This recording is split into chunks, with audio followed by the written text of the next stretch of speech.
Rock and roll. Rock and roll. Rock and roll. Rock and roll. Rock and roll. Rock and roll. Rock and roll. Rock and roll. Rock and roll.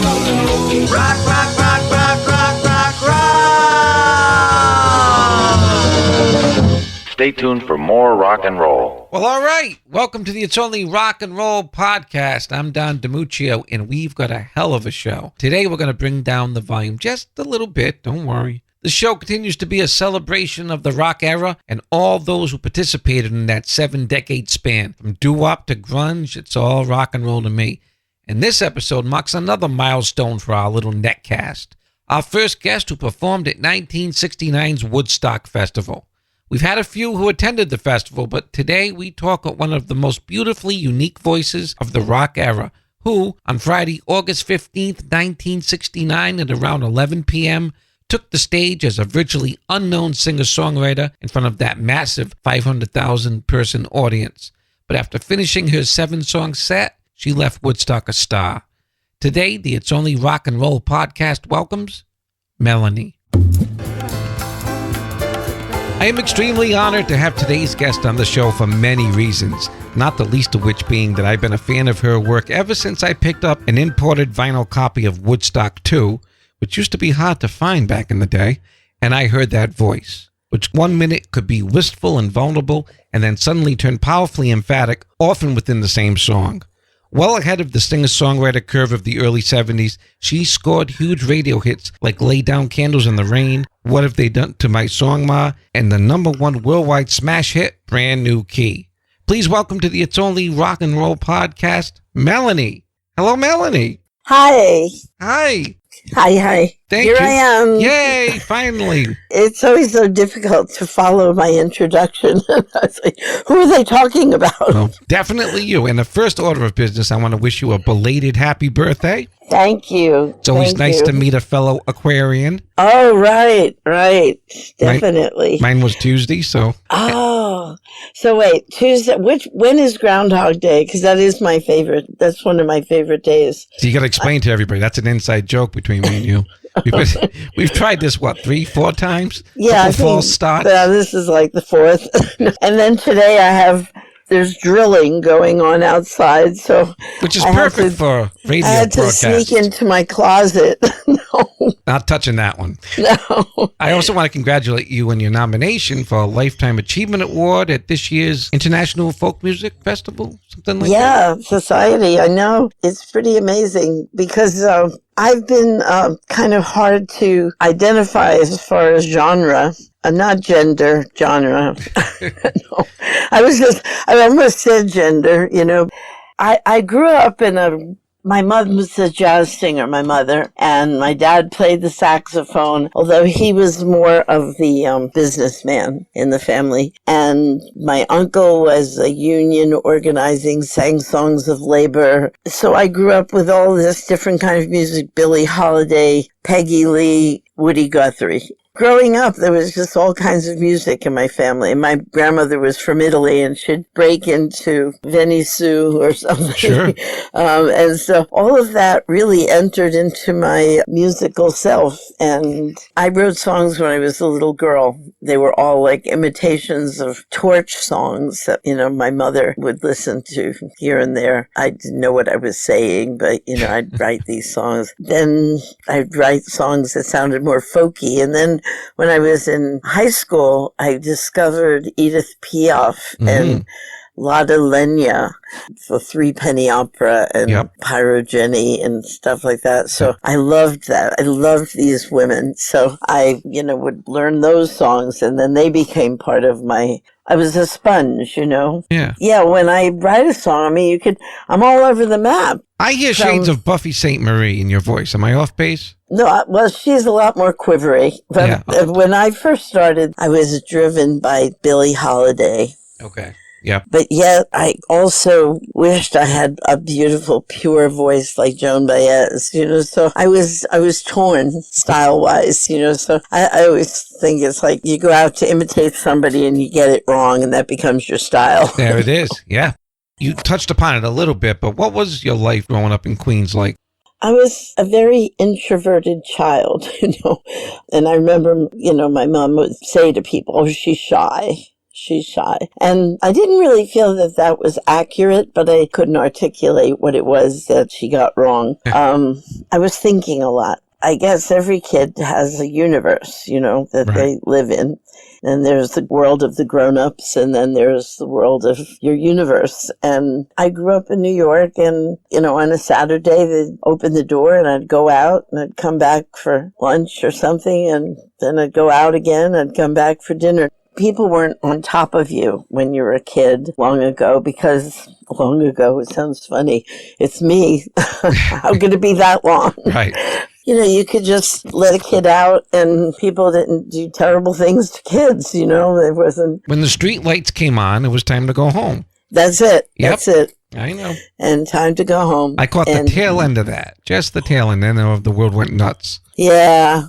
Well, I was a New Yorker, and I thought I'll raise my kids in New York. But by the time I had children, you couldn't do that anymore. I know. Did I read somewhere that you started in show business at something like 4 years old? Well, my mom knew I had an ability to learn songs. I could learn a song like Unchained Melody. I learned it. I would sing it word for word and memorize it. And I thought I sounded like 𝗷𝗃𝗃𝗃. But my mom was impressed, and she thought that I might be the next Shirley Temple. And she took me for tap dancing lessons. That wasn't my thing, really, dancing. Then she took me to Jimmy the Greek, who had a reel-to-reel tape recorder. And for a small amount of money, she would make these recordings of me singing 𝗷𝗃𝗃𝗃 songs and torch songs with Julie London, Cry Me a River. Yeah. She entered a contest, something like Live Like a Millionaire, but I don't think that was the name of it. But it was a contest that was for either your brother and sister, or mother and father, or child and mother, child and father. You had to be related in some way. So she thought we should do this, and I sang Give Me a Little Kiss, and she sang Exactly Like You.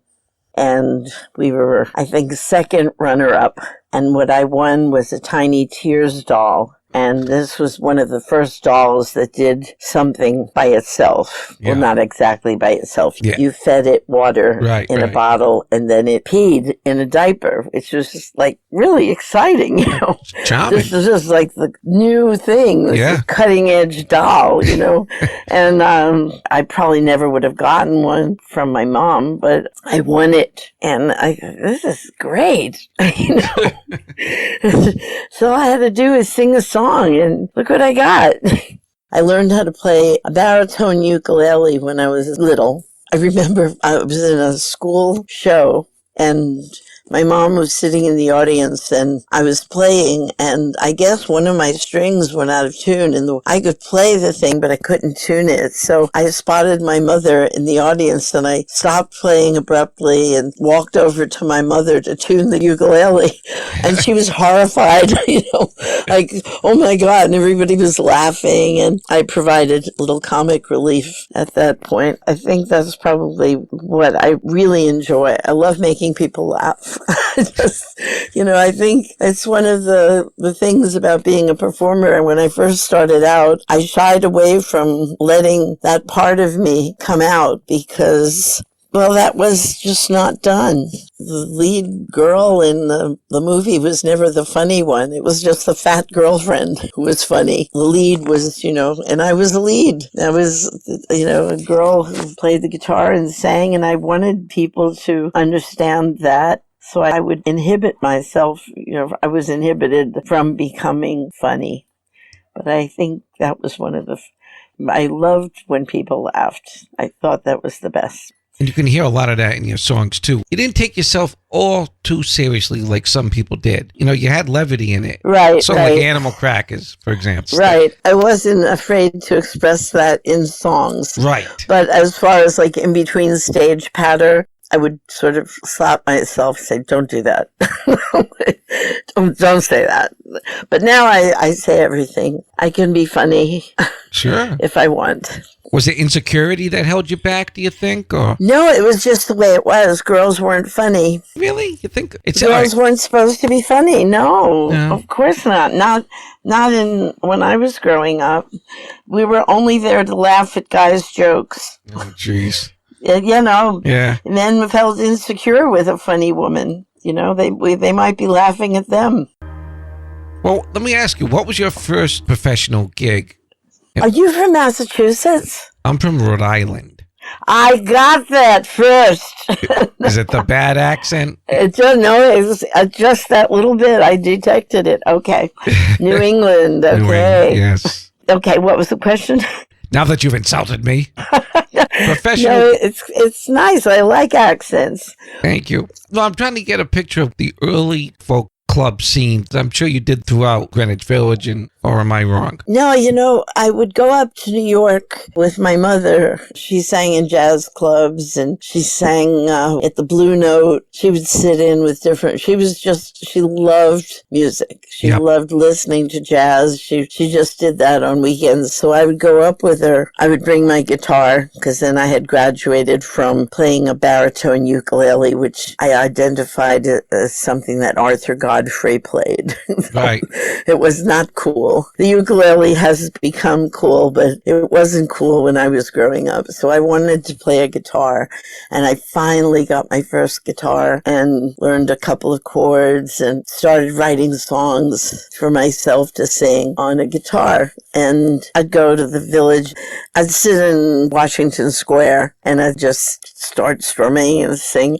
It's amazing because here I am, this totally shy introvert person, and I would be able to do that. And there was no one there, and then all of a sudden there'd be a little crowd, and what you're supposed to do is pass the hat. Right. Because you didn't have a case, because a case was something only music students from Juilliard had.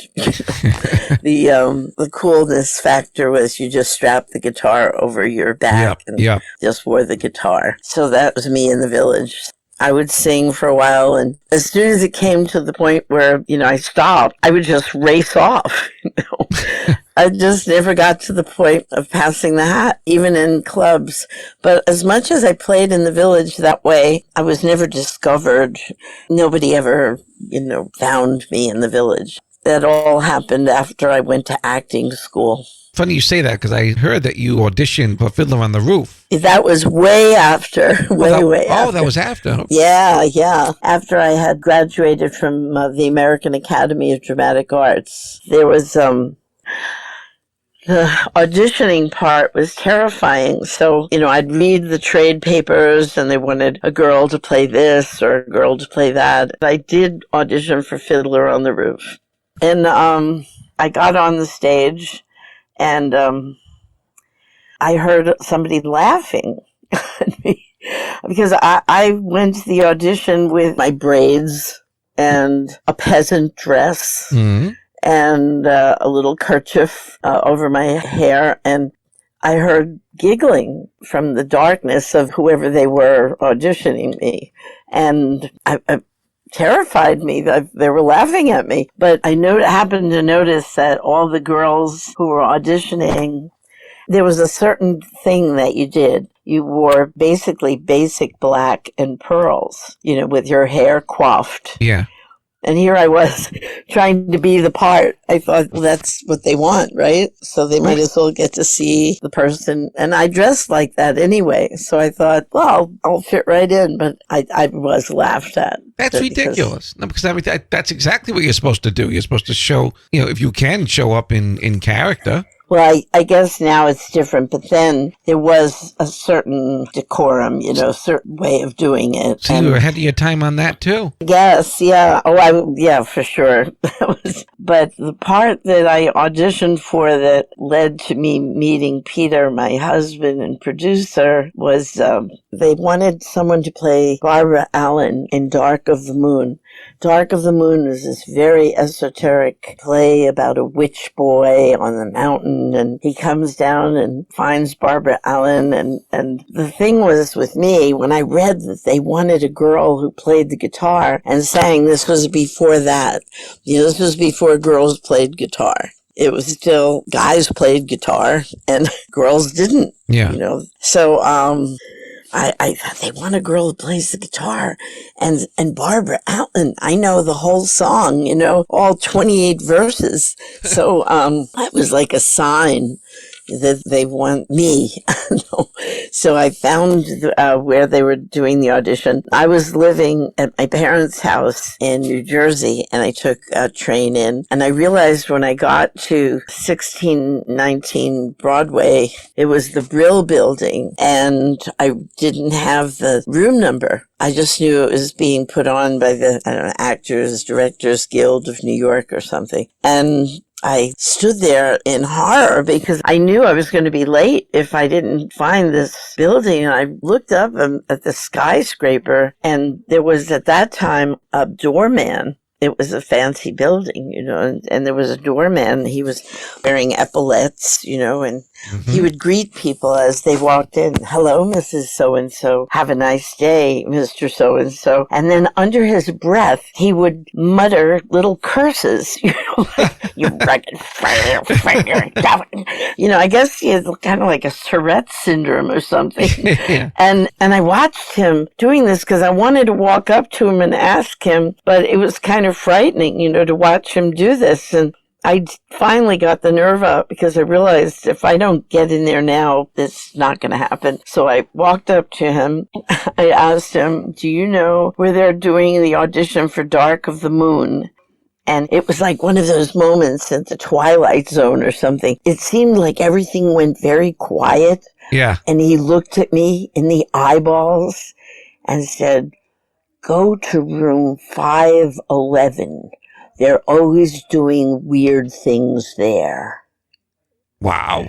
And really, I swear, it was like this, okay.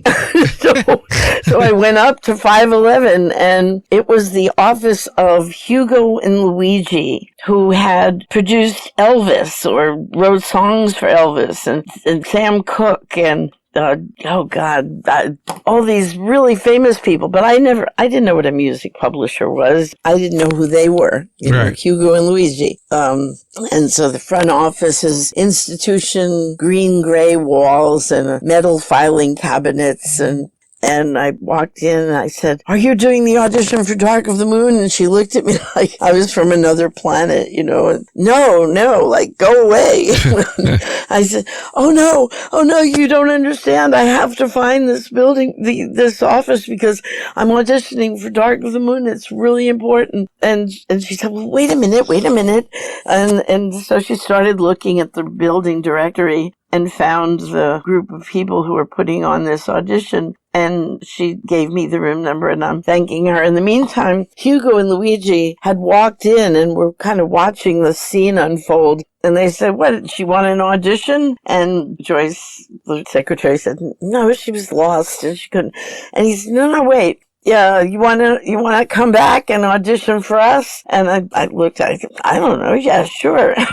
Who are you? But so Joyce set me up for an audition on the next Thursday, and I got the part, and I went back to thank Joyce, and she told me I have an audition set for next Thursday with Hugo and Luigi. I thought, oh, okay, that's nice, all right, whatever. Yeah. And so I came back, and they brought me into the inner sanctum of where they really worked, and it was gold-plated everything. It was like the inside of a Castro convertible showroom, with it was gilt everything, and Louis XIV facing desks, and they were facing each other, and I had a seat in front of the two desks that were facing each other, and they said, oh, so you write songs? Oh, sing us something you write. And I just sang some songs that I wrote. And I could tell, they're looking at each other like, oh, that's pretty weird, And so he said, well, we just hired a producer to run our production company because we're working on a Broadway show and we don't have time to do that. But I'll let him meet you and, we'll see how that goes. So I went back after another few days and met 𝗙𝗃𝗧𝗃, who had been hired to run their production company, and he was producing a group called the 𝗵𝘃𝗶𝗵𝘁. It was the psychedelic era, Yeah. And so he had a song that he had produced that was a bubbling 100 or something, how things bubbled. Yep. They were bubbling. Yep. And he was working on some stuff like that. But again, it wasn't impressing me because I was an actress, I'm going to be Barbara Ellen in Dark of the Moon. And this is all just fun and games, whatever this is, Right. But Peter, when he heard me singing, I could tell he was truly impressed. And in the middle of the song, he jumped up and went into their office, and I could hear him say, no, you gotta, and he was all excited. And so he had them sign me to Hugo and Luigi Publishing. And well, the rest is kind of history. We got married. I had a hit record, Well, but I'm still stuck on that doorman sent you to the wrong place. I know. It really was. It's like, wow. It was like that movie moment, Yeah. where it's like, go to 511. They're always doing weird things there. Yeah. Weird things like meeting your future husband, right. who's going to help you in a career, and you're going to have children with. That's cosmic, man. If you don't believe in the whole cosmic thing, I don't know what to tell you. I know, totally. It really is the truth. I had never had any music thing that happened. I thought to be a singer, you had to be very beautiful and svelte, and know how to move, and you were in all those things. No, but I wasn't in that way, like I was clunky, I wasn't graceful, and I certainly didn't feel at all not pretty enough to be a singer. So I always counted myself out of that, and I didn't know that you could try to be a singer. It was before parents thought that was a good idea. Oh, yeah. It was way before. Now, of course, now they drag the where this is the next Janice Joplin, and here's the next Jimi Hendrix, and right. So they groom these people, Parents have money, of course you could be a star. Right. And it's true. If you have enough money, your kid could be a star. Sure. Now, you were initially signed to Columbia Records in '67.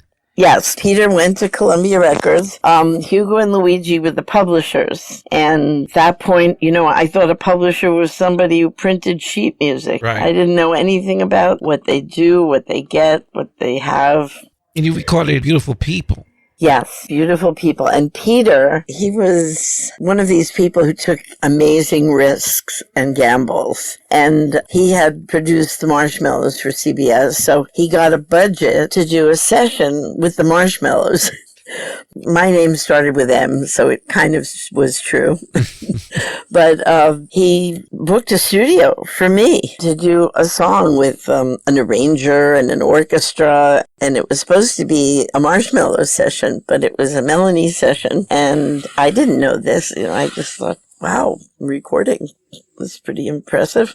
So we went in with this orchestra, and I sang in a vocal booth. It was a time when engineers wore white lab coats. Oh, yeah. It's wild, Yeah. I mean, it was like science behind that glass thing. And they would be very, stern looking guys with glasses and white lab coat. And there I was with an orchestra and singing Beautiful People and one other song that I had written. And Beautiful People was scheduled to go out as a single, but it was just at that time as well where I was signed to CBS when John Hammond was the head of A&R. Right.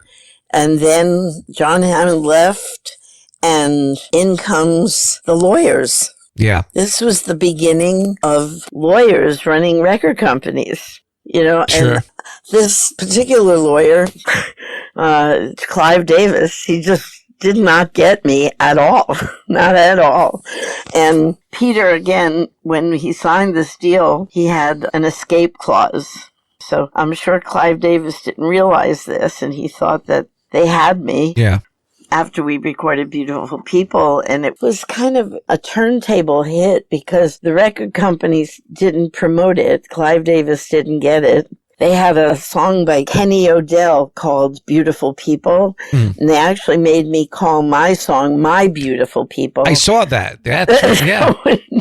Because 𝗀𝗄𝗃𝗍 was climbing the charts with Beautiful People.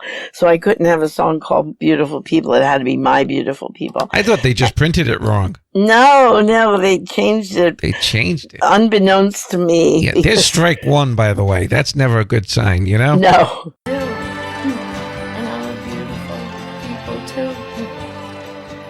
When I met Clive Davis, I was, thinking he wanted to talk to me about future plans and recording an album because I had all these songs. I had written songs since I was 4. At least 20 of them were really good songs. Sure. So I don't know why I was in that office by myself without Peter. Maybe Clive Davis asked for me to be by myself. I don't know. He's talking to me, and I said, well, I've got all these songs and can't wait to get in to do them, and Peter and we're going to do this and that. And he said, so you want to record an album? And I went, yeah. And he said, yeah, what makes you think you're qualified to record an album? Now, right away, I'm starting to cry, right? So I said, well, I didn't think I was auditioning. I thought I didn't think I had to convince this guy. Yeah. I just thought I was going to tell him, the next step. Yeah. And then when I started to cry, he said, "We've just signed Michelle Lee." Michelle Lee has just been signed to do the Colgate toothpaste commercial. Now, I didn't know what he was talking. It was like a different language. Yeah. I didn't even know what do you mean? And now I'm like totally intimidated and crying. And he said, you have the audacity to cry in the office of the president of CBS Records? And at that point, I got up and I ran out of the office. And I saw Peter and I said, Peter, he's horrible. Like, we can't be here. I don't think he wants to do an album. And so Peter at that moment got up and went to Buddha Records and got me out of CBS. And I think that was my first mistake.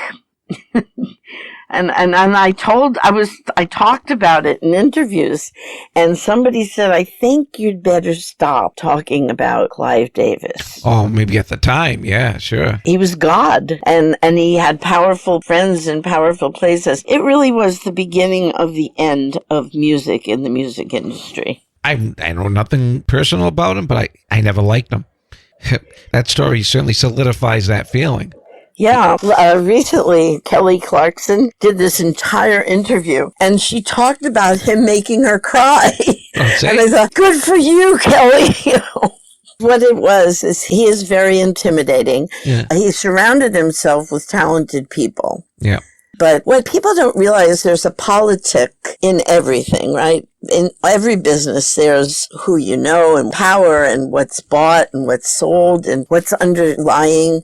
I mean, it was right at the point when the Kinney parking lot people started to become involved in the music business. And Clive Davis and lawyers started heading up record companies, and I didn't know what was going on. I knew people I liked and I didn't like. I liked John Hammond. I didn't like Clive Davis, Or somebody like 𝗷𝗲𝗏. He understood music. Oh, yeah. He was definitely a music guy. Right. But I think even Amit was being challenged. And because he signed me, and after Photograph was released, he went to Turkey for something family-related. Yep. And I was in the hands of 𝗀𝗄𝗃𝗍. I don't know what his first or last name was, but it was 𝗀𝗃𝗃𝗍. And again, 𝗀𝗃𝗃𝗍 wasn't about the next album. Even though Photograph was incredible, up until that point, I would say it was the best album I had ever done. And he was really behind it. Amit was really behind it. In fact, he was in the studio with us. We had different jazz guys on the album. It was just such a fun album to make. You know, that the best albums are fun. Sure. Because if you're not having fun as a musician, it usually doesn't come out so good. Of course. It was just a magic studio experience. And I actually named the group Toto. Really? Because they were looking for a name, and David Page had never been a singer, but he wanted to be, you know, and he had a group, and had a song called Toto, Stop Your Barking, because we're not in Kansas no more. So it was a fun album, and it was so good.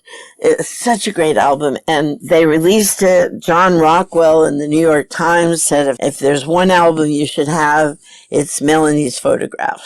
I thought this was like a new beginning for me because up until that point, I don't think I was really taken very seriously by the underground press. And again, there was a politics going on.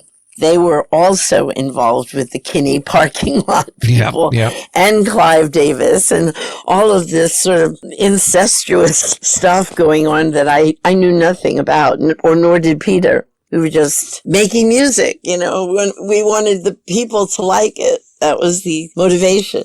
When people liked it, you figured you're okay, you know, you're doing good. Yep. But that wasn't exactly what was going on. After the Photograph album, they've shelved it, basically. And I've been told there was an agenda going on. They basically signed me to keep me off the streets. It was all, you know, disco. You know, all that cocaine. Yeah. It was the drug of choice. Oh, yeah. You know. So, and there were things going on behind the scenes that people have no idea why you hear of somebody and why you don't. And Chris Novoselic said in an interview, because people said, I heard you really like Melanie. He said, yeah. Then he was talking about me, and he said, yeah, she's been carefully airbrushed out of history. I think that's pretty amazing. You know, PR is everything. And history is told by the winners. That'd be remiss if I didn't bring up the great Woodstock Festival. For the first time last year, they finally released every second that was recorded of the whole festival. People got to hear your entire set. Right. What a beautiful thing it was. I mean, here you are, you're 22 years old. I know you had some big hits in Europe and in the Netherlands, but would it be safe to say that American audiences weren't used to you at that point? They didn't know who I was. Okay. I was relatively unknown. I was maybe an industry buzz because, you know, I had done like showcases in my hotel room for record men, rack jobbers. You know, there was a certain kind of cool niche of people that Peter knew and these guys, and they'd come into the hotel room and I'd have a bedroom attached to living room suite kind of thing, and we would have wine and cheese, and I would sing songs, and then they would smoke cigars, and I'd leave the room. So, yeah, but that was it. I was an industry buzz, and I would say maybe 1% of that audience maybe heard me before. They certainly didn't connect me with a name. There was only one DJ in New York had played Beautiful People. That was the time when a DJ could play anything he liked. Right. And Roscoe played Beautiful People, and he called me Melanie. Melanie. So if anyone had heard that song, it would have been because they were listening to WNEW FM. So it became what they call a turntable hit. And here you are, sandwiched between Ravi Shankar's set and our Guthrie set. I don't know who followed me because I was absolutely flying off that stage. Oh, yeah. But I do know I followed Ravi Shankar, and I think the Incredible String Band was supposed to be in the slot where I was put, and they refused because of fear of electrocution, which is sensible, but I didn't have that kind of sense. So. Have you heard the entire release that came out? No. Oh, it's awesome because you can actually hear, I think it's Chipmunk talking and saying, you know, they can't come on now, let's get Melanie, pull Melanie out. You know, you can hear all the... Really? Oh, yes. Oh my God, no, I didn't have any idea. The best part isn't the music as much as the announcements and them talking before they made the announcements. We've got to say this, we've got to do that. It's really amazing. I mean, it's like, I think it's 36 hours of material. It's really interesting. Yeah, that's incredible. Yeah, I've never made any money from anything to do with Woodstock. It's like, Not even the second. No, nothing at all. I don't know how that happens. I know.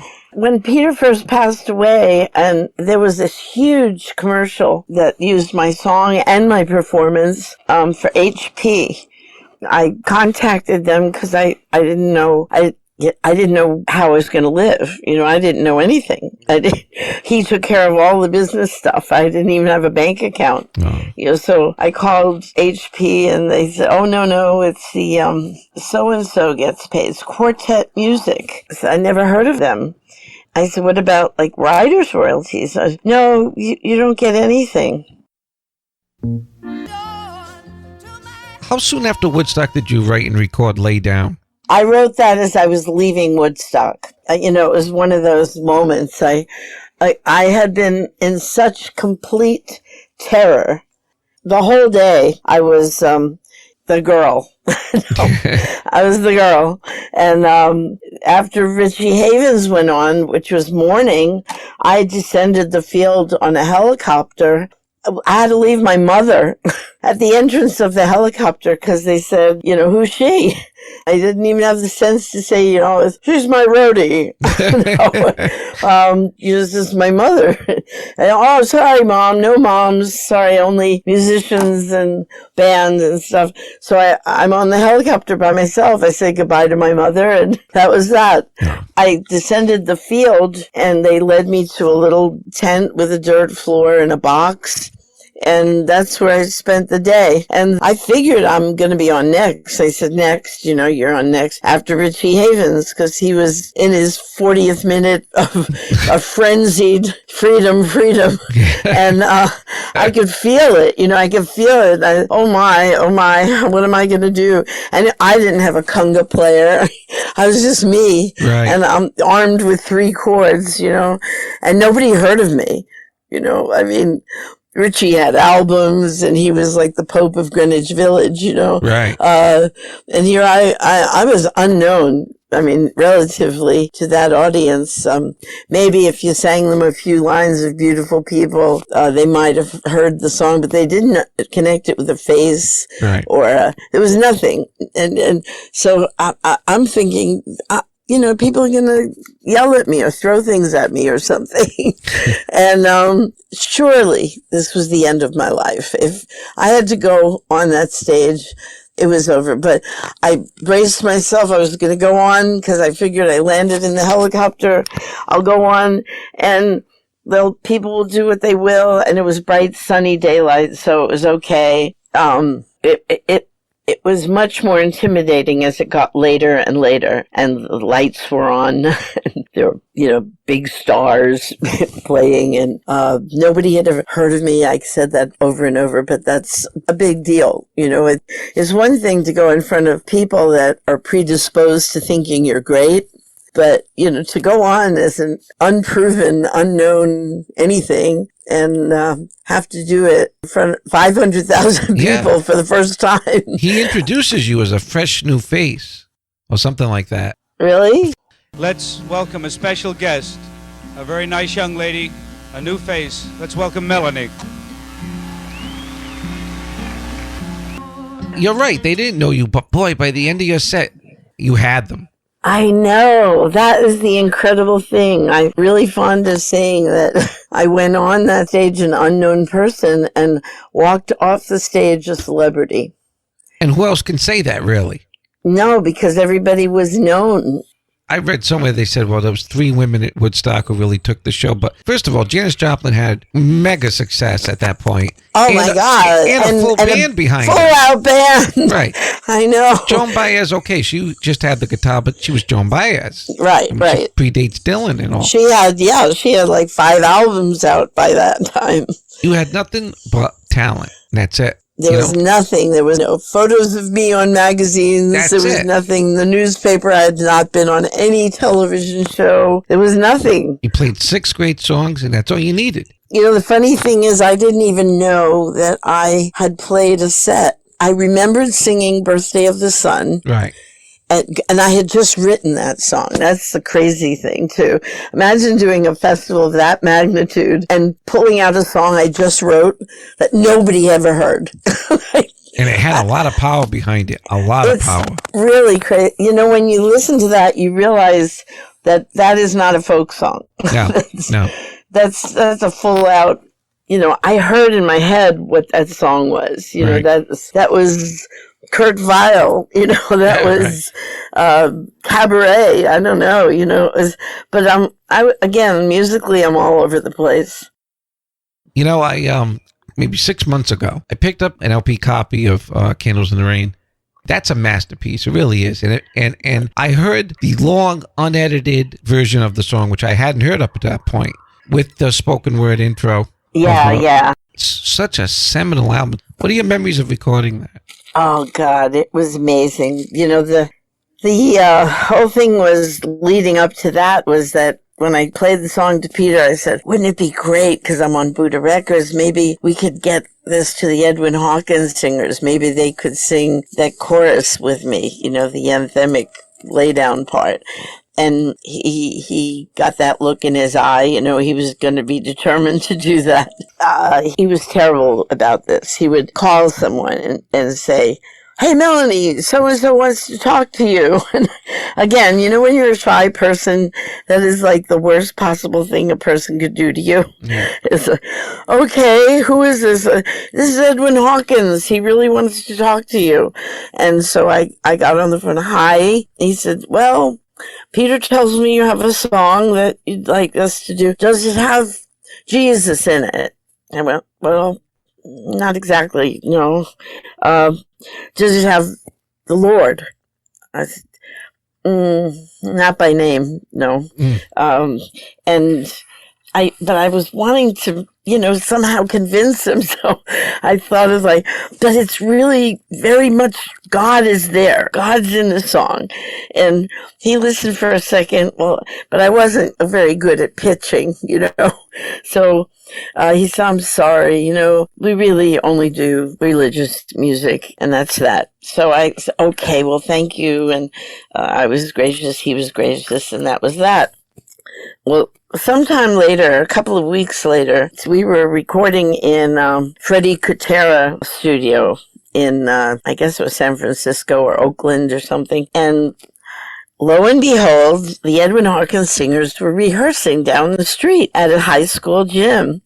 And Peter said, oh, Edwin Hawkins really wants to hear the song. I said, really? He said, no. He said, yeah, no, but he really wants to hear the song. And so we went down, and I have my guitar strapped to my back. I opened the door of the gymnasium, and there's an entire chorus, you know, singing away. And as soon as they see us, little by little, they stop singing, and Edwin Hawkins looks back. And as we walk down the aisle, I realized that Peter made this up about Edwin Hawkins really wanting to hear the song. So Peter was the P.T. Barnum of music business. You know, he was shameless, and he got me into things that I never would have gotten into without him. That's not your personality at all, to just kind of Not push at your all. way forward. No. No. And you need that. You need that. You do. You That's really do. So, Peter, sing the song, Melanie, sing the song. And oh my God, you know, 46 big voiced black people and Edwin Hawkins and me. And I'm like, okay. So I started singing, and Edwin Hawkins pulls Peter aside, and he's talking, and Peter's gesturing, and I'm singing for my life, you know, singing for my life. I was so embarrassed, but I knew that it would be the right thing. If these voices were on this song, it would be the right thing. Right. So that is what drove me, you know, so I kept singing. By the time I did the chorus the second time, I heard some people in the choir singing. And then as I kept going, they joined me. And I looked over, and Edwin Hawkins threw up his hands, up. Okay, what can you do? Yeah, that's awesome. So the rest is, you know, we went to the studio, and we recorded in one take. And the reason it was so long is because Peter jumped out of the recording booth and kept doing the universal sign for keep going, with the finger in the air. Oh, yeah. Yep. But then nobody wanted to stop anyway. It's just like this incredible momentum. And oh my God, I don't think ever have I experienced anything like this in the studio. The amazing energy and life that this song took on, it was spiritual and it was rousing, and I knew that this was going to be heard. Shortly after that, you started your own record label. Yes. What was the issue with Buddha? Well, that I was getting the idea that Buddha Records was considered a bubblegum label with 𝗀𝗡𝗃𝗃𝗃, Yeah. I don't know. And so here I am wanting to be considered relevant, with some kind of something to say that was a little more important than yummy, yummy, goody, goody. Right. And so Buddha Records was not being considered the coolness label. Right. So not only did I X myself out of the political arena of CBS, now I'm on Buddha Records. Of course, I'm made to look ridiculous. They did an interview with me and they, cut out every other word and made me sound totally stupid. That's not And cool. no, it was horrible. And when Candles in the Rain came out, they didn't even credit me with writing the song. What? Yeah, and they said when the Edwin Hawkins singers come in, they're great, it's fabulous, it's wonderful. When Melanie's voice comes in, it's like a nail scratching against chalkboard. Now, who wrote that? The reviewer at the Rolling Stone. Oh. People have gotten fired from the Rolling Stone for writing too positive a review. Yeah. But I was definitely not the girl that they were promoting at the time. I was definitely not the coolness factor. In fact, they almost waged an attack.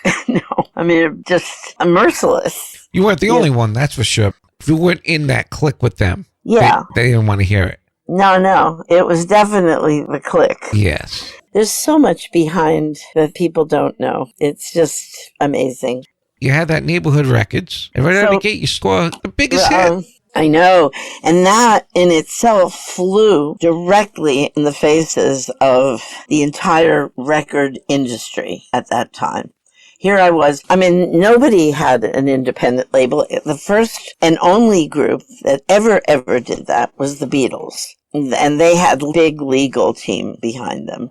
Here I was, flying in the face of the industry.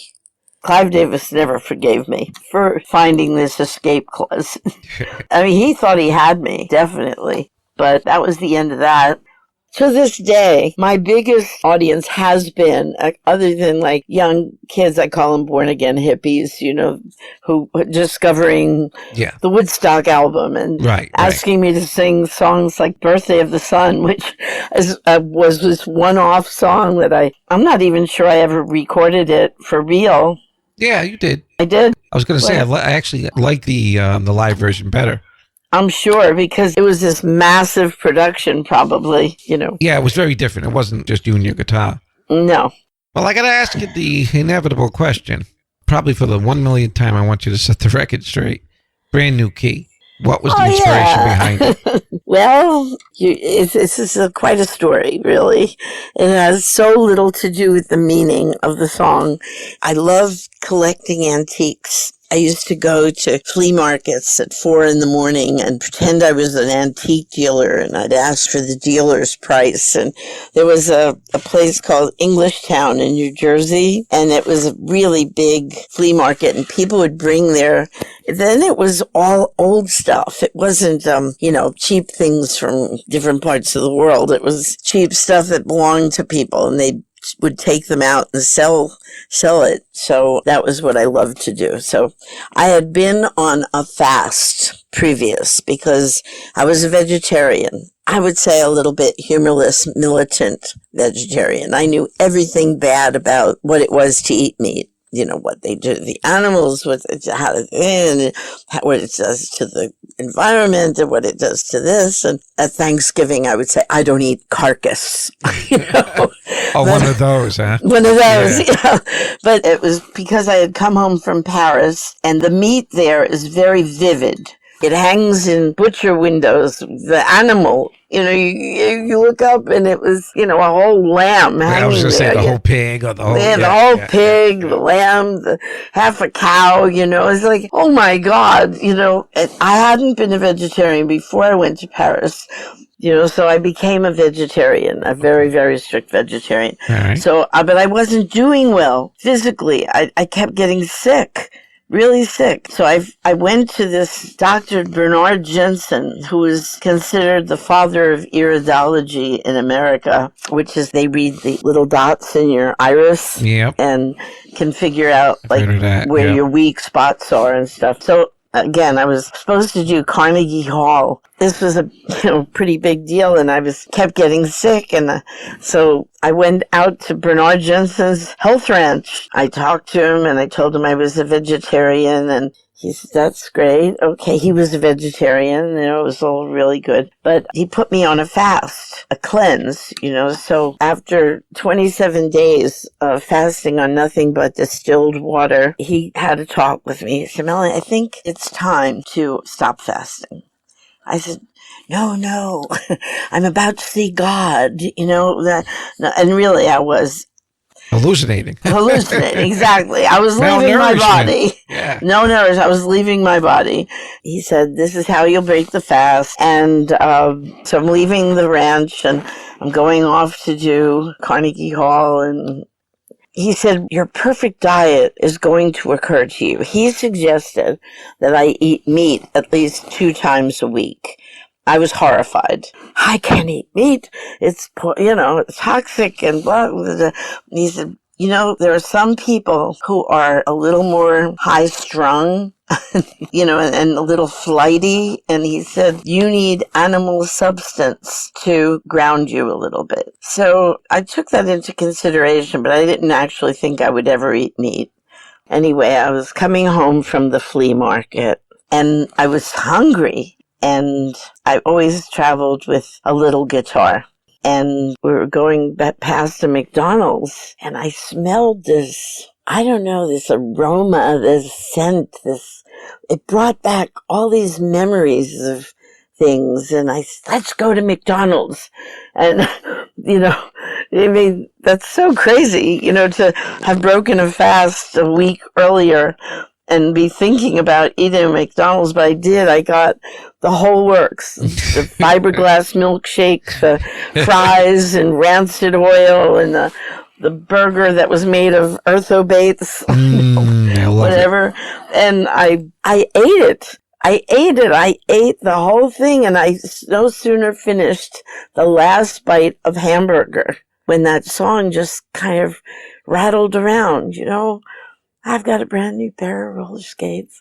And when I was thinking of my roller skating when I was little, and I went down Suicide Hill and lost my tooth, and my dad holding the back of the bicycle, saying, are you holding on, Dad? Yep, I'm holding on. You're holding on? And his voice is getting further from me. Yeah. And at the minute they know, that they're not holding on, I fell. No. But so it's the most innocent. It was totally innocent. But I think there are 2 levels of writing: what you think you're saying, and what you're saying. So you think on some level? I think on some level I must have known. Yeah. But I was totally innocent. It was really, it shocked me when people would say, oh, there's sexual innuendos in that, and sexual connotation. Oh, the other one was that it was a drug song, and the key was short for kilo. They do that with everything. No, then it was brutal, Yeah. They read all kinds of things into lyrics. But even with all that, reading stuff into lyrics, I still wasn't considered cool. As a sign of the strange times we're kind of finding ourselves in, you did an online virtual concert. Do you think that after the pandemic is eradicated, the performers will be leaning more toward the online thing? Oh, God. On one hand, it's like, I hate the schlepping around and all the things that randomly happen, like the hotel room forgot to book you or something. Right. And you have to find another place and all these things that happen on the road. The transportation breaks down or the Flight plane gets canceled. All these things that can happen and do. And you still have to get out there and perform. So I'm definitely a working performer. I'm always the person who I work really hard, and I do long concerts. So I love the idea that I can just get dressed and walk into the next room. But there's this terrible void in not being able to have this beautiful rapport that starts to get very, very intensely real. And you share your universe with hundreds or thousands, it depends, on what you're doing, but you get so much from the audience that the live stream, while I think I recreated a lot of it, I missed having that experience. I've watched this in the industry. When Bruce Springsteen started out, he was a great performer, but he wasn't Bruce Springsteen yet. He became Bruce Springsteen. And he became Bruce Springsteen because the audience fed him, and he could become that, an entity. It's so true that for me, without the audience, I don't feel like I'm anything. The great Melanie Safka right there. I really want to thank her for being a part of our show today. Check her out at her website, which is in the show notes. And if you want to check out our show, www.itsonlyrockandrollpodcast.com.